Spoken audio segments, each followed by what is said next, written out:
Stay tuned for Butler on Business, coming up next on the Liberty Express. We're joined on the phone by the one and only Harry Dent. He's the author of the new book, The Great Crash Ahead, Strategies for a World Turned Upside Down. Harry, thanks for joining the program. Nice to be on, Alan. I got to tell you that we have some of the most well-informed, most educated listeners out there, and over the last couple months, we've received several emails asking us about Harry Dent's demographic trends theory, and so we're certainly glad to have you on the program. Sure.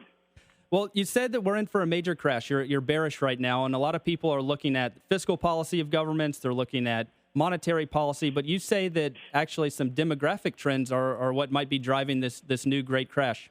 Yeah, and you have to wonder, why is the greatest stimulus plan in history just keep falling flat on its face? And the answer is very simple. 92 million baby boomers have now shifted from being spenders, borrowers, and buying houses to being savers for retirement. They passed their peak in spending at age 46 in the highest numbers in 2007, a forecast we made over 20 years ago that this great boom would finally come to an end and turn the other way. Now the government's trying to get 92 million aging baby boomers to borrow money, buy homes, and spend money, and guess what? They're not. The banks aren't lending, consumers aren't borrowing, they already spent too much money on houses and have too much debt, and the same with businesses. So, the government's racking up debt for no good reason. Now, the other reason is that we also saw the greatest debt and credit bubble in history and real estate bubble. Between 2000 and 2008, most people aren't aware, when the federal debt went from $5 to $10 trillion, our private debt went from $20 to $42 trillion. We added $22 trillion in debt to the economy in just 5 or 6 years, and that's what drove home prices up to ridiculous levels.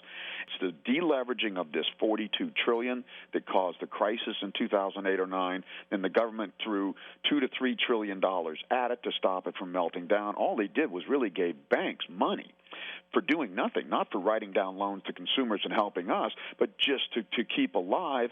And these banks turn around and speculate that money instead of lending and put it into the next bubble in stocks and commodities. We think the stock market peaked in April, late April this year. We're in the first wave down. We're probably going to get a strong bounce after going down lower, and then the crash could get a lot worse next year. Well, you mentioned that the private debt's now doubled, federal debt for, I guess, $120 trillion if you take into account all the unfunded liabilities. Do you see any way out of this debt? Yeah, well, eventually this debt is going to be restructured. Baby boomers are long done buying homes. They also speculated too much on top of that, bought homes bigger than they could afford because of all the government and bank incentives. Banks have a lot of bad loans. The government and the banks are hoping the government can turn around the economy with stimulus, and the banks won't have to write down these loans. We said in 2005 the real estate bubble's peaking, and these banks are already dead because they lent against homes with no money down, and teaser rates. When homes have more than doubled in 5 years. That is already saying you're bankrupt because there's no way homes are going to stay at those prices. So in your book, you essentially, at least in one chapter, you argue that it might make sense to, I guess, have the government almost help orchestrate an economy-wide Chapter 11 bankruptcy to help these banks write down a lot of this private debt. How would that work, and how would that help things? Exactly. Instead of pushing off the crisis and pretending that 2 or 3 years from now the economy will be better, which demographics say it'll only be worse, yes, they should go just like a business. If a business had too much debt and their sales slowed down and they were in trouble and in threat of going under, instead of Chapter 7, what most businesses do is they sit down with their creditors and say, look, if we liquidate, you're going to get 10 cents on the dollar if you're lucky. But if you'll cut your debt in half, like make 50%, we can pay you off and we can keep going as a business. The government needs to help business banks write down these debts. Give them aid only if they write down debts, because if we take this $42 trillion and take it back to $20 trillion, where it should be pre-bubble levels,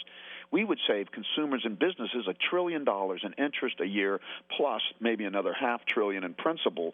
That would be the only thing that can help free up cash flow, taking this debt off the back of consumers and business. We kind of got lulled into borrowing all this money. The banks need to take their losses. The government needs to help restructure the banks so they don't just totally, melt down and we have runs on the banks, and then go forward with $20 trillion less debt. That's the best stimulus we could possibly have. Well, let's assume that we stay the current course here with the government pursuing this irresponsible fiscal policy with these failed stimulus programs. That's obviously going to be very detrimental for the stock markets. What does it mean for the commodities like gold and silver? Well, we think they have peaked too. Gold might run up to new high, but we told people to sell silver when it hit 50. Last time it hit 50 in 1980, it was back at $5 in 2 years, and people think they're safe. Commodities and stocks have all been pushed up by this stimulus. These banks get these trillions of dollars.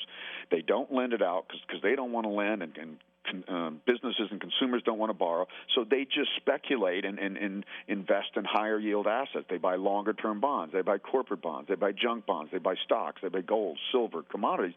Everything's been going up at the same time. This never happens in history. This is a Fed generated bubble. And we already had a tech bubble crash, and then a housing bubble, and an international market bubble crash.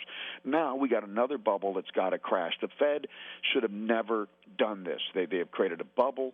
They have created more debt when debt's our problem, and they've only made the situation worse. So at some point, the Fed just runs out of bullets.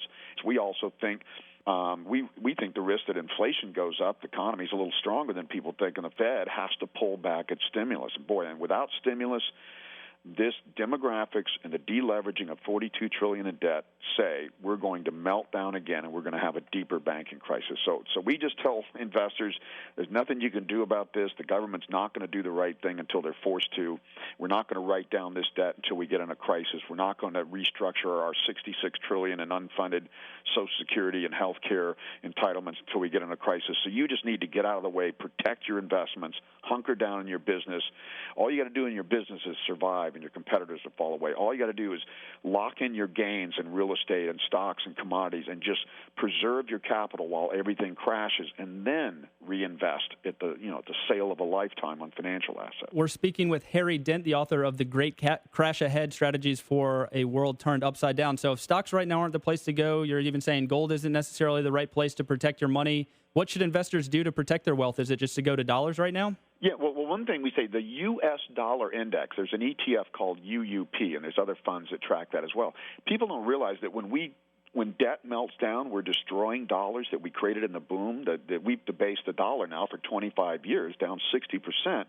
The dollar was the only major asset that rose in the crash of 2008, early 2009. It rose 27% while gold went down, silver went down, oil absolutely crashed, stocks crashed around the world, real estate crashed. So that's the secret. The U.S. dollar does well. Gold and silver are going to fall. U.S. dollar does well. Conservative investors can simply just get into safe short-term, treasury bills and protect your capital, or get in the U.S. dollar index. More aggressive investors can actually bet on things like gold and silver and stocks going down. You can buy the SPY, which is an inverse ETF on the S&P 500 instead of the SPY. So the SH bets on the S&P 500 going down. So if we're right and stocks crash 40, 50, 60, 70% over the next 2 years, you're going to make money. Tell our listeners real quick where they can get a copy of The Great Crash Ahead.